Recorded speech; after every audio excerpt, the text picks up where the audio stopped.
Hello guys, welcome to கோவிஸ் bus பிரபலம். வணக்கம் மக்களே. இன்றைக்கி நம்ம எங்கே வந்திருக்கோம் பார்த்தீங்கன்னா, ஆர்கே பானிபூரி ஸ்டாலுக்கு தான் வந்திருக்கோம்.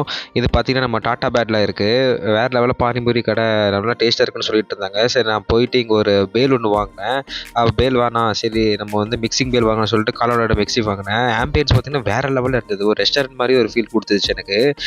முன்னாடி எல்லாமே பார்த்தீங்கன்னா அந்த கிராஸு, அந்த ஃப்ளவர்ஸு, அந்த செடி கொடிங்கெல்லாம் வேறு லெவலில் இருந்தது. சரி, ஓகே, நான் மிக்சின்னு வாங்கிட்டு சரி எங்கே உட்காரலான்னு பார்த்தேன். இங்கே 2-3 ஹட் மாதிரி ஒரு இது பண்ணி இதெல்லாம் பண்ணி வச்சுருந்தாங்க. சரி, அப்புறம் வந்து ஓப்பன் ஸ்பேஸில் ஒரு இது மாதிரி பண்ணி வச்சுருந்தாங்க. வேறு லெவலில் இருந்தது. இது சாப்பிட்டு பார்த்தா அந்த மசாலாலாம் பார்த்தீங்கன்னா உருளைக்கிழங்கு போட்டு வேறு லெவலில் இருந்துச்சுன்னு சொல்லலாம். 50 ருபீஸ்க்கு நல்ல ஒரு குவான்டிட்டியாகவே இருந்தது. காளான் பார்த்தீங்கன்னா ரொம்ப செமி ட்ரையாக இல்லாமல் ரொம்பவும் அதில் இதாக இல்லாமல் கரெக்டான அந்த கன்சிஸ்டன்சியில் இருந்தது. பேலும் அதே பார்த்தீங்கன்னா ஒரு பெரிய பிளேட்டில் அந்த 50 ருபீஸ்க்கு ஒர்த்தான வேல்யூலே இருந்ததுன்னு சொல்லலாம். நல்ல ஒரு டேஸ்ட்டு. அப்புறம் வேறு நிறைய அதில் சாட் ஐட்டம்ஸ் நிறைய இருக்குது. நீங்கள் முன்னாடி அதில் மெனு கார்டில் பார்த்தீங்கன்னாவே தெரிஞ்சிருக்கும். கண்டிப்பாக இந்த